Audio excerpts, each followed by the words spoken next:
Thank you, listeners, for joining us today on Ask the Expert. My name is Nathan McDonald of Sprott Money News, and we are very excited to have the pleasure of speaking with David Morgan this morning. David Morgan is a widely recognized analyst in the precious metals industry and consults for hedge funds, high net worth investors, mining companies, depositories, and bullion dealers. He is the publisher of the Morgan Report on precious metals, author of Get the Skinny on Silver Investing, and featured speaker at investment conferences in North America, Europe, and Asia. With this, I am pleased to welcome David Morgan. Good morning, David. Good morning. Thank you. So, David, as we know, Janet Yellen will soon be taking over the position of Fed chairman.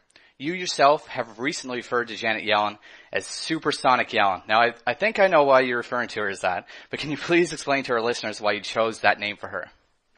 Well, it's a bit of humor on my part. Hopefully you can get some insight into my humorous side, if you want to consider that. I'm pretty serious, but I do have a sense of humor. The big adage with Ben Bernanke was Helicopter Ben, and he caught that moniker quite early after becoming Fed chairman. And the idea being that he stated that if need be, he would drop money from helicopters.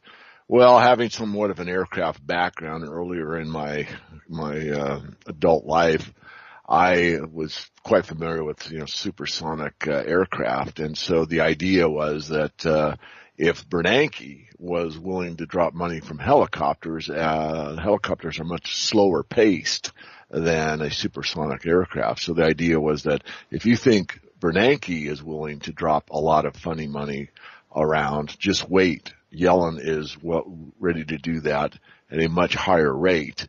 And that may be counterintuitive to this idea that keeps getting put forth about tapering.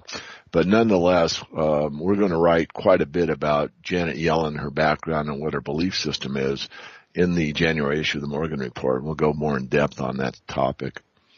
Yeah, from her background, what I can understand is that she's incredibly dovish.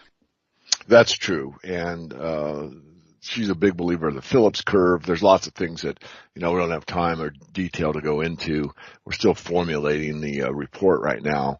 But, no one need to get the report to understand what you just said. She is probably one of the most dovish on the Federal Reserve Board. And now as the head of it, her mandate will probably carry even greater weight. And the idea that printing your way out of the problem is an idea that she really holds dear. And this is me speaking for her in a way, but nonetheless, she has a track record and belief system that I can basically, verify. And again, we'll be doing that in the next issue of the Morgan Report. David, you alluded to this, but lately a game that the Fed has been playing is taper on, taper off. In my opinion, this is nothing more than MOPE, Management Perspective Economics. In your opinion, do you believe that the Fed will ever be able to taper, or do you now see us stuck in a QE to infinity? Well, I'm not a semanticist, but I do like to choose my words carefully. Could they taper? Yes, they could. Will they? I doubt it.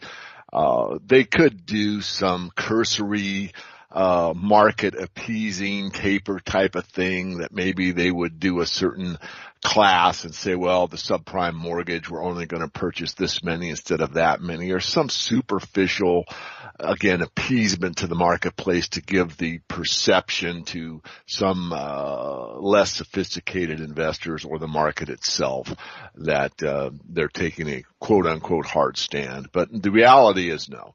They are in a box. They have to be, as Richard Russell has said so many times, inflate or die.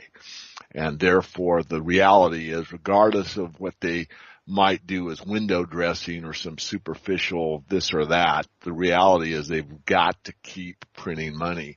And that will continue. The Fed's printing money. Of course, it's the U.S. government that's borrowing money from the Fed, the private banking consortium. And, of course, the main purpose is to keep the banks from failing. Now, these banks are very solvent now for the most part with all of this QE that's taken place. But I think the real question becomes if the situation that exists now is that bailouts are not going to take place anymore and bail-ins are the only solution, then that is something I think for all of the listeners or readers of this need to consider. If the Fed is not going to directly bail out these too big to fails, and the next course of action would be to bail in, again, take a look around. And this is something I think very concerning. I've been a bit ahead of the curve, kind of all through the cycle. Not that I've gotten everything right. None of us do. But it was interesting that I wrote about the banking system, and that when you sign a contract with the bank, that money that you believe is yours on deposit is not really. Read the contract. And I wrote that the same month that I think Eric Sprott had talked about something similar in one of his interviews. And it was, slightly thereafter that the Greek tragedy, I'll call it, came to pass, where this bail-in situation took place. And I think that was a huge wake-up call, because I think a lot of people were unaware of, double account bookkeeping, or whatever you want to call it, that one person's asset is another person's liability. But when you have a bank deposit, it really is only as safe as the contract you have in place. And the contract basically says that once you deposit, quote unquote, your money, it is now, quote unquote, the bank's money. And bail-ins can take place. I don't want to alarm people, but I want to make them aware. I don't like the fear card, but the reality of today's world is you really have to wake up. You really have to think through the worst case scenario and then back off from there and make a sound decision. Well, you're in good company there, David. Jim Sinclair, who I recently interviewed, talked extensively about bail-ins. Eric Sprott has. I know you have. Do you think that the rules changed when the bail-ins happened in Cyprus? I don't think they did, but because many things, the contracts are fairly clear.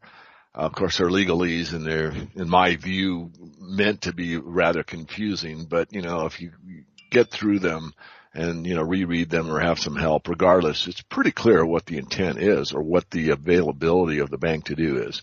What it wasn't clear is what the amount would be. But the idea that this money on deposit is yours for the asking, but the legal situation is that it's the bank's money, was clear. And so what took place was the idea that, well, we're only going to take this much. Well, no, wait, we might take this much. No, we're going to take even more than that. And this is where it gets very tenuous, because you're at risk. And you're at risk at everything in life. I mean, let's be adults here. Things happen in life. But, when you're talking about your life savings or part of your savings or whatever, so, it's something to consider. It's something that I think you, the listener or the reader of this, should pay attention to. Educate yourself. I like the idea of, listening to others and verifying for yourself. Verify these things. I mean, just because I write it and I have high integrity doesn't mean, one, I don't make a mistake, or two, it sounds, he's too far out there or whatever. No. Investigate, research, do your own homework, and verify for yourself. After all, it is your money. I agree. Once people start going down that path of investigating for themselves and just not believing everything they hear, especially on the mainstream media, or even what we're talking about right now, then these people, they just seem to find a way of, they can find out things that, say, you don't know, or I don't know, or some other expert doesn't know, and then that can come to light. Exactly. I mean, I think, I'd refer to it as surprises in life, or surprises in the financial system, or whatever aspect of life you want to investigate. So, I'm very clear on, the mandate that I've put out there. And that is, I believe that the monetary system has been in crisis ever since August 15th, 1971, when Nixon took us off the international gold standard. And from that point until this, I've pretty much advocated that I'd like everyone to be awake and aware of that, to what the historical precedence is, meaning that all fiat currencies always have failed. That's the bottom line. That's as fundamental as you can get. And to take appropriate action based upon that fact. And my recommendation, or my suggestion, would be to put about 10% of your liquid net worth into precious metals. And then go about your business. And that, I think, is, a very, conservative approach. If you're really hyped up about it, then 20% is probably a better figure.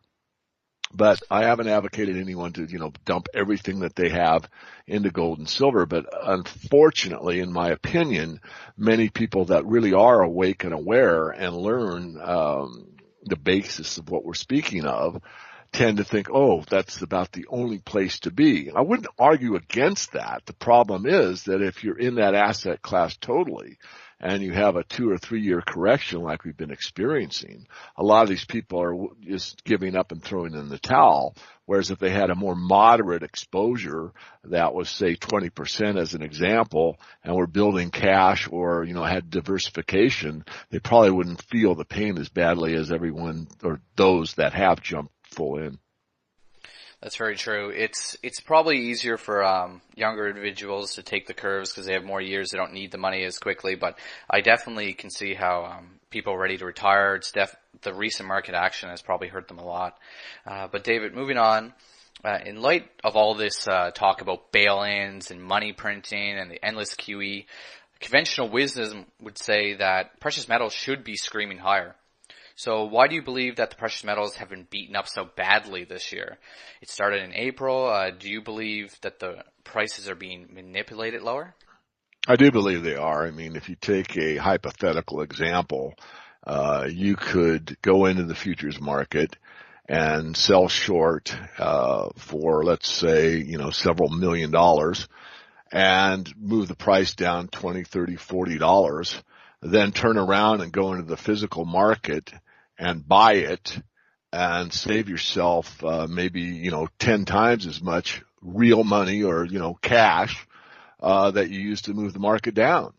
And as interesting as that sounds, think about it. I mean, where has the flow of gold been going? It's been going where? It's going from west to east. It's going from the Anglo-American access to the new big kid on the block, and that's Chindia, as Frank Holmes says, China and India primarily. Russia's involved, so are the BRICS, Brazil, India, China, South Africa, Russia. So that is the obvious truth, and the manipulation thing is very difficult to prove. Nonetheless, I think it's very interesting that if you look back at Adrian Douglas's work from GATA, he showed the LBMA and what the open and closing prices of gold was historically over, years and years and years. And it's fundamentally impossible to have that kind of delta year over year, day after day, and not be manipulated. There's no random walk that could ever account for what's taking place in reality. So I think that's strong enough proof where that would, be one of the most important arguments to bring into a court of law. You could get a bunch of mathematicians that don't have anything to do with the precious metals market and ask them what the probability of that kind of a spread between the open and the close in one market in gold is, and to verify that the probability is so astronomically impossible that proves beyond a shadow of a doubt or beyond a reasonable doubt that it's manipulated. But I think we should move on. I mean, I don't mind talking about the manipulation, and let me add one more thing, and that is that the idea that a lot of people have, or my perception that a lot of people are like, I'm staying away from the market, is manipulated. Number one, almost all markets are manipulated, so get over that. Number two, that the one market that will probably blow up before any others would be the gold or silver market, and it looks like it's gold.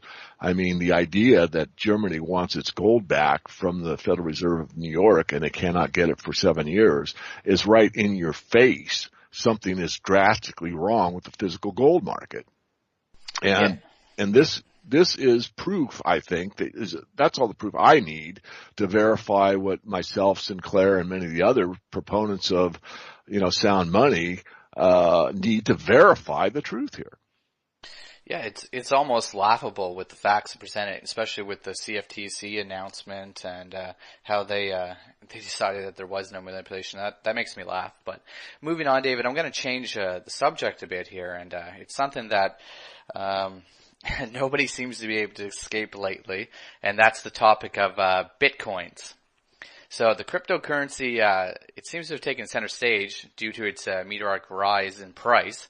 Some are even calling it digital gold. What's your opinion on Bitcoin?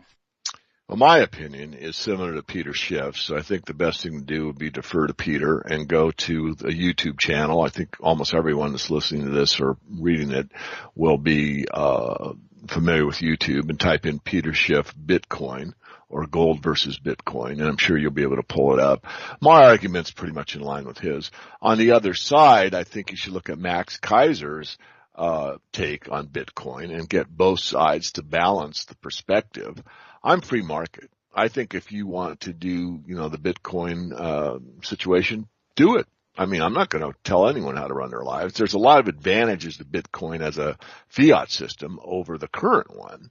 But the only truth that concerns me somewhat is that it is not a specie currency. In other words, it's not a tangible money, just like gold and silver are. I mean, if you take a worst case scenario as a thought experiment, and you look at everything that takes place in the financial world, is basically a bunch of digits moving around.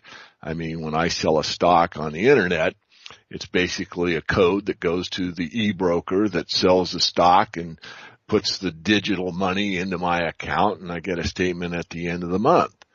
So if anything were to happen to that process, either electronically, in other words, there was some kind of electrical failure in one part of the country or whatever, or there was some natural, CME event or whatever. I mean, if something like that happened, there's no way to escape out of the system. Whereas physical gold and silver are, about as basic as you can get, and historically for thousands of years. So that is a wealth, as long as you can go touch it, that really is preserved forever and ever, until you either spend it or pass it on to, family member or trust or, whatever. So I am an advocate of one, freedom. If you want to do the Bitcoin thing, great. I kind of like, Jeff Berwick, the Dollar Vigilante's take. I think he's an advocate of doing both. I mean, I'm okay with that.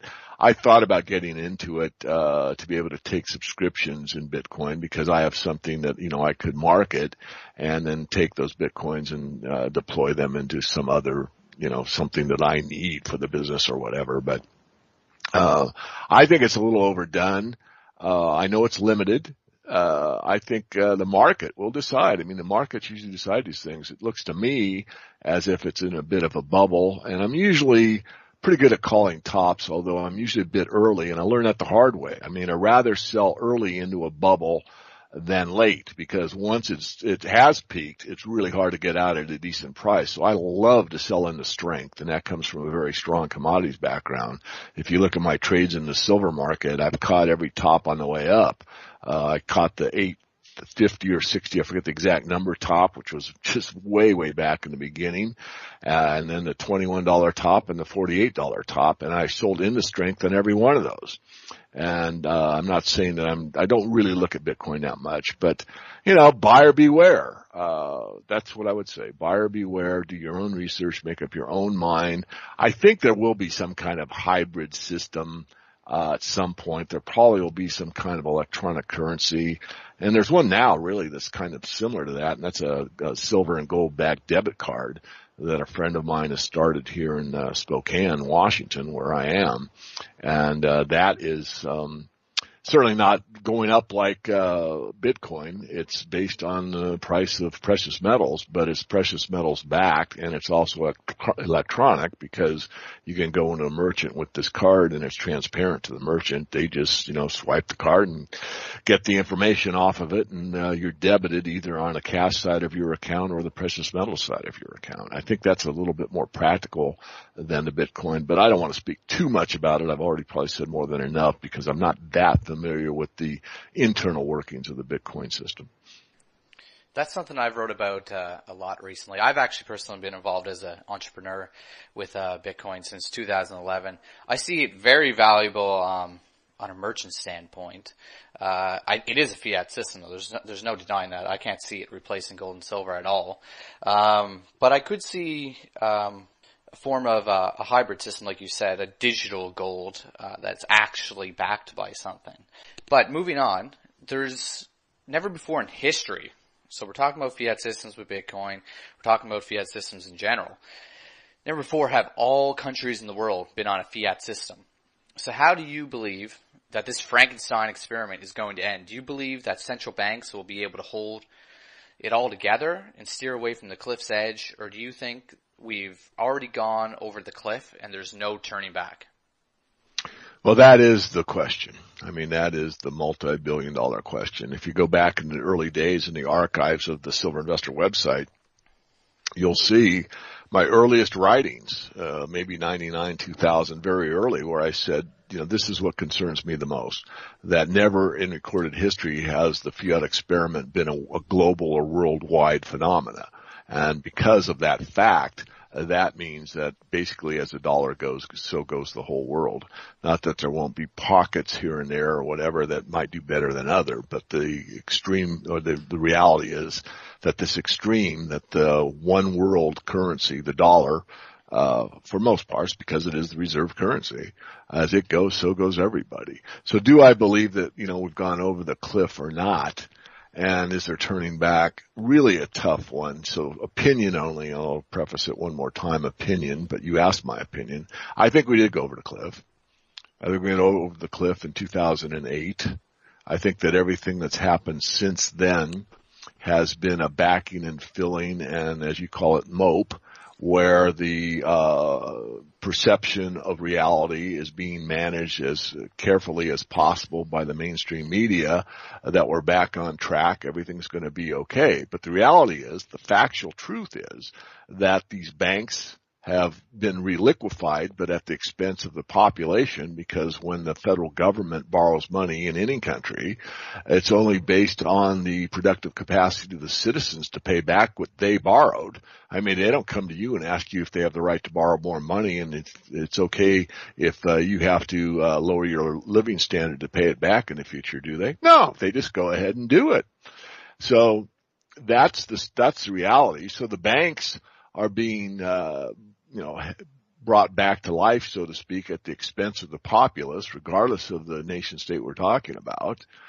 And that derivatives problem that took down the 2008 financial crisis, it really is 2007, but I don't want to get too technical here, manifested in 2008, has only gotten bigger, and the banks have gotten fewer. So the problem has gotten actually worse rather than better. Not to say that if there was another quote unquote 2008 that these banks aren't liquid now, because a lot of them are. They've got, more fiat to buffer the situation. But no, the reality is that nothing has really changed. It is over the cliff. And it's sort of like the cartoon, and I might lose some people here, but I forget the name of it. I think it was called the Road Runner or something, and there was this Wile E. Coyote, and he'd run over the cliff with this anvil or something, and then it would be suspended in midair, and then he'd look down and realize there's nothing below him, and that suspended animation would break away to reality, and he'd fall, a mile down or whatever and crash into the ground. That's sort of my take on it. We are in a situation where we are over the cliff, yet we're in this sort of suspended animation, managed perception that everything's okay, we're back on track, look at this, look at that. And not to say that there aren't areas that are doing better than they were. Certainly there are, but not in such a significant way that we're really coming out of this.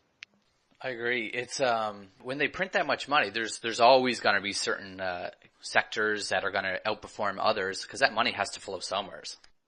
Exactly. I mean, the stock market's going up. I don't deny that. And, there's a lot of corporations that have pretty strong balance sheets and a heavy cash position, and they're doing, rather well.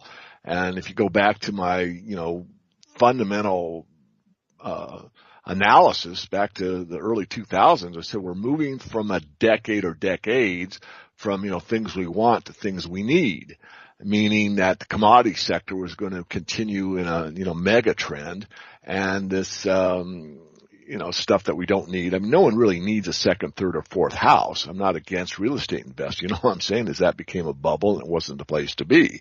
And whether it remains a place to be in the next 5 to 10 years is to be determined. but we certainly need to eat. We certainly need to clothe ourselves. We certainly need shelter and that type of thing. So you've seen this massive boom in the commodity sector. And of course, it's fallen off in the last couple of years. I don't deny that, but I think the mega trend is there. I mean, food doesn't become unpopular. It's a requirement. Clothing doesn't become, can be superficial, obviously, but I mean, the root basics are that you need food, shelter, water, etc. So that means generally the commodity sector is a place where we need to, have things, whereas the, greater iPhone or greater iPad, I own them both. I don't want to be a hypocrite here, but the stuff that we don't necessarily need to survive is things that are going to have a problem. And I want to be a little more succinct on that. I think the idea was really that anything that's based on leverage and borrowed money is something to be very leery of. And housing, I think, is a perfect example. So basically, my big push was in the early 2000s to not only get into hard assets in the commodity sector, generally speaking, and out of things that were debt-based. So if you had, mortgages that were debt-based, and of course this was counterintuitive because almost everyone said, well, David, if you're saying there's going to be money printed in inflation, inflation will bail me out. Yes, that was in the past true during the inflationary 70s and up till, the 80s, and I lived through it. But at that time, we didn't have China as a competitor. We didn't have people that were willing to work for $2 per day. And so, as we've seen, the labor force has basically been decimated in North America and moved into the East. And that means that this, what we used to call incorrectly, but was called, cost push inflation, that gave everybody a cost of living adjustment, and allowed them to let inflation bail them out and borrow money and invest it, and then inflation would, make you smart. That was gone, and people really had a really tough time getting that message out, and I probably didn't do as well, as good a job as I would have liked to. And this is not about being right and wrong. This is about thinking about the reality of the world that we're living in. So my take was to go ahead and just, be like a cash-only investor. Not that I don't use leverage and derivatives, because I do. I want to be clear, but I do it in a rather conservative way, and I always have stops on. In other words, I protect myself. And a lot of times at this point, it's like covered. In other words, I can sell or rent my silver or gold or whatever for a certain length of time, and if I'm wrong, it's already covered because I own the physical reality of that. So it's not like I'm playing with something that doesn't exist. I'm quote-unquote playing with a portion of something that does exist. And a lot of times in this market of being down for the last few years, it's been a prudent thing to do, actually, because unfortunately this market still looks like struggling to find an exact bottom. That's right. If you, I know you're a big advocate of this. If you didn't do that, if you didn't play with a certain percentage, you could have missed out on a lot of gains. Well, you have. I mean, I don't, I know I say it probably too often about getting, something out at the $48 top, but, psychologically, it's very helpful when you do that. And secondly, I'd been beat up, early in my life, being, metal's head. And, the reality is, look, silver is volatile. Silver is much more volatile than gold. And I think the correct approach to any market is to understand that market. And I feel I have a pretty good feel for the silver market, and I'm sure several would agree, and there's probably some that would disagree. Regardless, I said, look, the best way to do well in this market is, and this is for my personal take, I mean, the best way is to know ahead of time what's going to take place and never miss a trade. But that's impossible. That's not realistic. Is to look at it when it's overvalued and that type of thing, to sell a portion of it and hedge your bets kind of thing. So that's the approach that I have taken all the way through this market. The only, regret I might say is when I did get out at the top in this end of April 2011, I didn't keep rolling that over again and again and again as I probably could have. But, what's done is done. And the reality is fundamentally it's actually never been better to get into the gold and silver markets as it is right now. It definitely seems to be overextended on the sell side. But David, talking about natural resource and accumulating assets, there's a country obviously that's been doing this for quite a long time. It's made a lot of news headlines doing it, and that's China. China's doing everything that they can to accumulate natural resources. This includes both gold and silver. At the same time, they are also encouraging their citizens to buy precious metals. In the meantime, Western central banks seem to be happy to just hoard their gold reserves in a futile attempt to keep the precious metals artificially depressed. Do you believe that the torch is going to pass from the west to the east? Do you believe that China is preparing itself to replace the dollar as a reserve currency? Or do you think there's going to be some other system or other event that unfolds? Well, one, again, an opinion. Factually, you can go back into, my earlier work that's in the public domain. So once you say something, you can't take it back. Certainly you can change your opinion on things, and I have. But no, I said the big push would be from west to east. I did talk about the gold-backed yuan, and I did that very early. It was one of the earliest writers to write about that. I don't believe, this is again my opinion, that actually China wants the responsibility of the reserve currency of the world. That's my opinion. I think that they're very happy to accumulate a great deal of gold, maybe tie the yuan to gold, but I'm not certain that they, again, want the responsibility because they, this is again my take that they see, the problem with being the reserve currency that the United States is currently under. So I think they are more apt to say, look, we want to use our currency as a sovereign nation to trade with other nations and circumvent the dollar. And of course, they've done that very eloquently over the last few years and continue to do so. They keep distancing themselves from the U.S. dollar. So I think that it could be where currencies are as they are now, floating against each other. The yuan continues to gain strength because they've cut the tie to the dollar, and that there isn't really a reserve. Now, the other part of the question is, do I think possibly that we'll be in another system, like a hard-backed gold or silver backed currency or some tie to it? And the answer to that is yes. I think that there will be. I doubt silver will be tied to the monetary system, although it's really would be very, very good if it were, because the best system, at least historically, is a bimetallic system where you have gold and silver without a fixed ratio, but that's a topic for another time. So I think you'll see some kind of gold cover clause with the new currency. There's probably still a push by the Anglo-American axis to have a one world currency. But the contra to that is basically the BRICS countries. And again, as I said, I think the yuan could be a currency, a standalone currency as an alternative, but not necessarily the reserve currency. Really, the reserve currency of the world has worked the best and is, gold. Use gold as the reserve. It's basically similar to the Bretton Woods system. And the reason the dollar was as good as gold and sound as a dollar, those archaic sayings, was that you could exchange U.S. dollars for gold at one time up until August 15th, 1971. But the U.S. did what it's still doing, which is printing more pieces of paper versus the amount of gold they held. And of course now that's exempt because of closing the gold window. But nonetheless, too much of anything decreases its value, and certainly there's enough U.S. dollars in the system to decrease the value. We're not seeing that take place because the amount that's been printed under the QE1, 2, and 3 is sitting on banks' balance sheets. It's not going out into the general populace to cause any price inflation. Some would say that we've never truly ever gone off a gold standard. What do you think about that? I think that there's a little merit to that. Let me explain. I think if you go back into history, and I haven't done this in a while, for years actually, but if you go back about a decade and you look at the BIS, the Bank of International Settlements, that's the banker's bank. And they accounted in one thing and one thing only, and that was gold.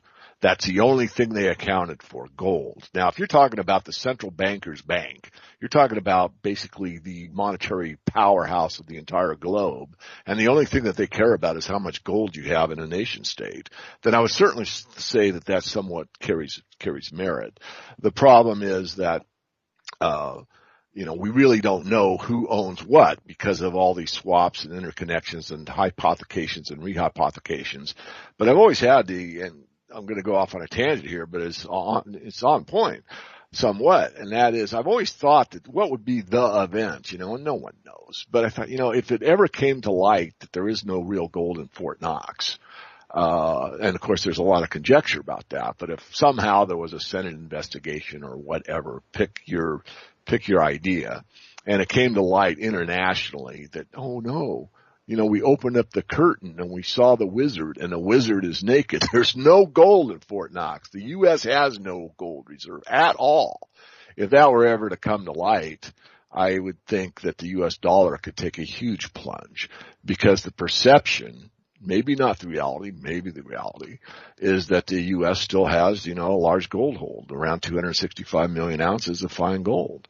Now, I doubt it. But again, the market's perception, I think, is that, yeah.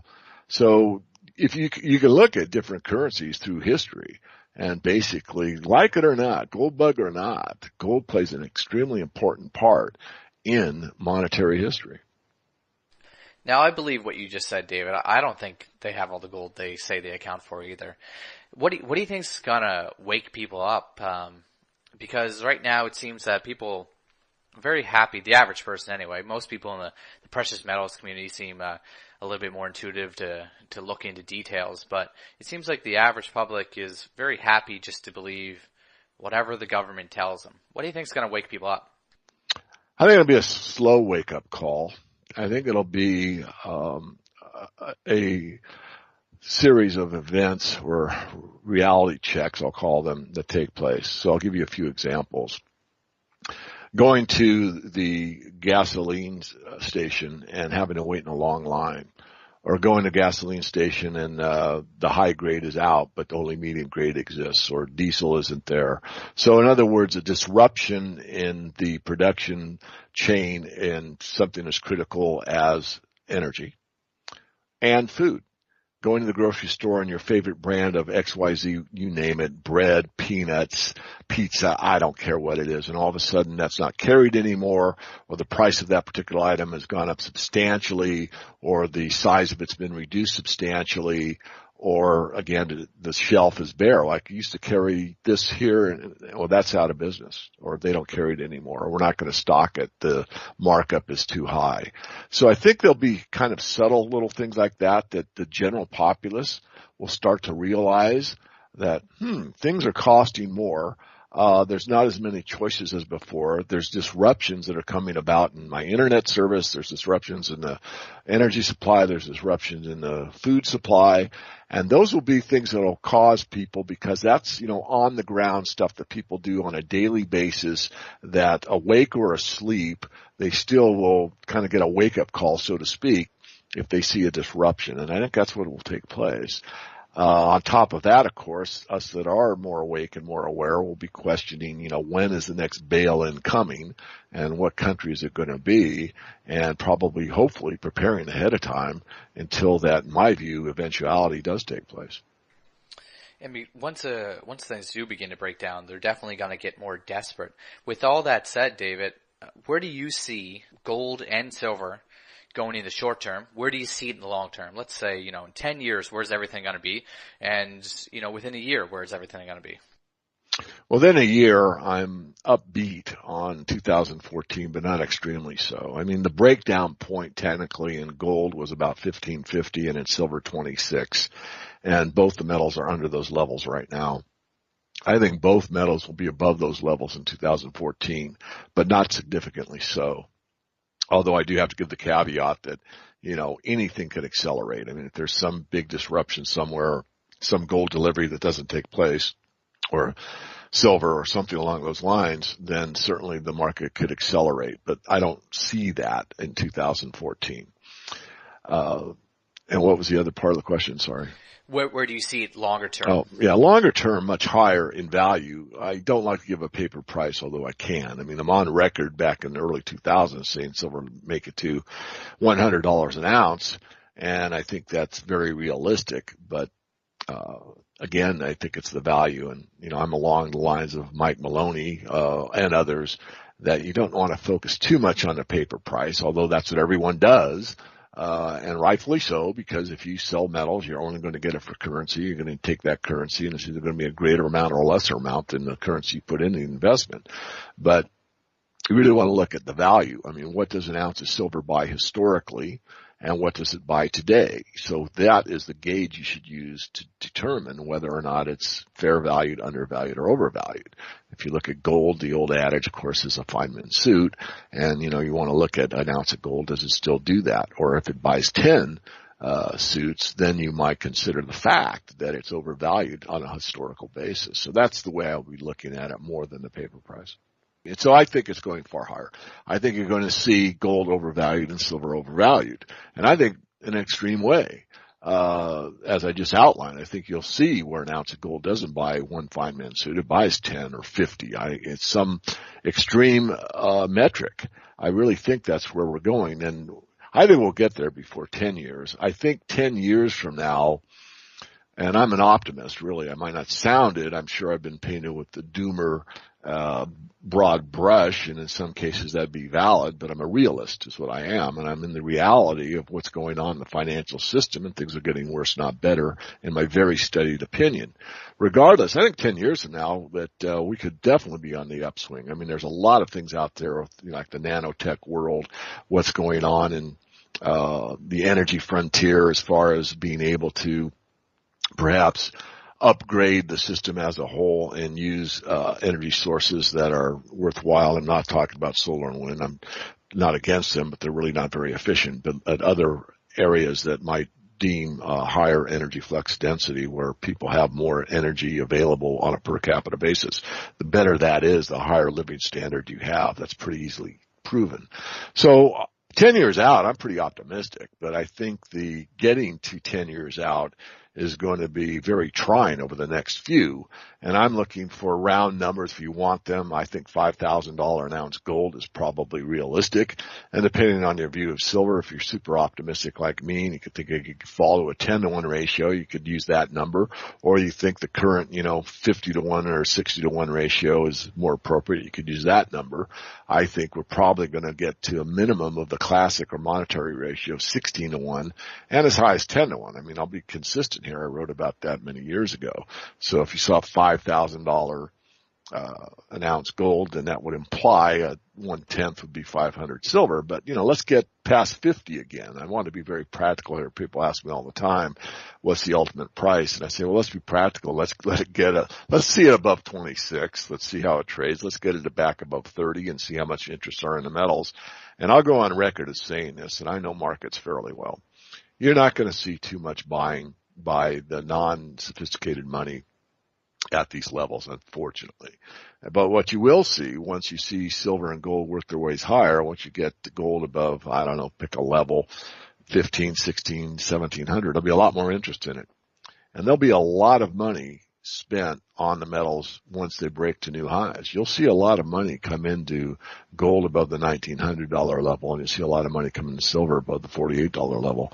And unfortunately, that's really, it's not too late because I think they're going far higher than that. But it's not nearly as advantageous as buying today. But the interest in the market today is at a low, and that's how lows are made. It's funny how it works in the market, how people like to buy assets when they're going up and getting overpriced, and they don't like to buy when they're on sale. It's a herd mentality, I think. It's psychological. I was not that good in the markets early on because I was so logic-based. And, you do your analysis and you determine what the true value of something is, be it a stock or a company, I should say. And it's partly true. I mean, that's part of analysis, but what's greater is to learn the psychology. And people really don't like to be lone wolves. There aren't a lot of us that are. There aren't that many mavericks in the population. And so people to be a truly independent thinker and really not care what others think of them and go out is unusual. Most people are, again, herd mentality. And so if John, Joe, my brother-in-law and sister are doing it, then I can join in and do it. So in other words, it's like a herd or pack mentality. And so that's why you get these moves as everyone's jumping in, because when the guy at the water cooler said, yeah, I just bought my gold and my broker this and that, and I got a good discount, and on and on, they're babbling and babbling, and so be it. I'm a free market. Do what you want to do. But that kind of catches fire. God, John bought gold. John's a smart guy. He's driving this car. Hey, I'm going to buy gold too. And it kind of accelerates. And those things take acceleration phases. That's what I call them. I mean, like right now, just if you haven't asked me, let me tell everybody for the record. We're in a distribution phase of the general stock market. Not that it won't go higher. It probably will. But the professionals are distributing what they picked up much earlier when no one wanted it, their stocks. And they're distributing to the retail investor, the unwary public, because the public is being told by the mainstream media and others that the stock market's the place to be because all this funny money primarily has gone into that arena. But the pros are selling their stuff, right? Like I said earlier, selling the strength. Strength is still in the stock market. You've got to have somebody to sell it to. You want the market to continue to go up, so you distribute into somebody that's willing to buy at these high prices, letting it go somewhat higher. And then when the bottom falls out, the caves in, you aren't holding the bag, the public is. Sadly, it does seem to be a rinse and repeat cycle. What you just said seems to happen over and over again. But in conclusion, David, can you please tell our listeners more about the Morgan Report and any upcoming speaking engagements that you might have? Certainly. The best thing to do on the Morgan Report is just go to the website, themorganreport.com. And I suggest, if you're interested in all that we do, to get on our free email list. It's pretty easy. If you're a first-time visitor, there's a one-time pop-up window. We just need a name. You can make up a pseudonym. We don't care. We just need a valid email, and that gets double opt-in. In other words, we validate that that's a true email. And our free email list allows you a one-time only 30-day free trial to the members section. So you actually get to come in and see the members only portion of the website for free for 30 days. And it's, not to sound too promotional here, but it's pretty overwhelming to most people. I know what my peer group does in the industry, and I know what we do. And I, can compare apples to apples. I'm biased, but, I was a newsletter junkie in my 20s, and I read a lot of these guys, and I saw what they did and, kind of the damage they did as well. Meaning that they put too much money into rank speculations, I'll call them, and not enough money into sound companies. So when I started, I didn't want that to happen to any of my members. And if they follow what I do, put serious money in a serious company, good sized money into good companies like mid-tiers, and speculate efficiently, meaning money can afford to lose into these speculations, well chosen, and no one's got the good hand on these. I mean, I've got a good hand relative to my peer group, but no one gets them all right. You can't. And you buy a basket of them, you can do quite well. Now, having said all that, obviously I want to be sincere and true. And that is that most of these companies are off, considerably from where they were. But a lot of our top tier, although they're off, you haven't lost 90% of your wealth, whereas a lot of these, my peer group that were weighted differently than the Morgan Report, they're off 90% in their portfolios. And, no one wants that. It's tough. It's been tough. I do believe especially if you're brand new, I mean, if you're someone that's waited or just now inherited some money or whatever, there's lots of scenarios in life, and has the wherewithal to be a lone wolf or to buy at the bottom, now I think is really the time. I think that we're probably at a bottom. I think silver actually has bottomed already. I think the key reversal at the end of June is the low, but we'll see. Thanks for that, David. Thanks for all your insights today. This was an extensive interview. You covered lots of subjects, and our listeners, I'm sure, are going to be happy to hear everything you have to say. And check out the Morgan Report. It's a great report that's put out monthly, and David does a great job with it. And thank you once again, David, for joining us. My pleasure. Thank you. Thank you.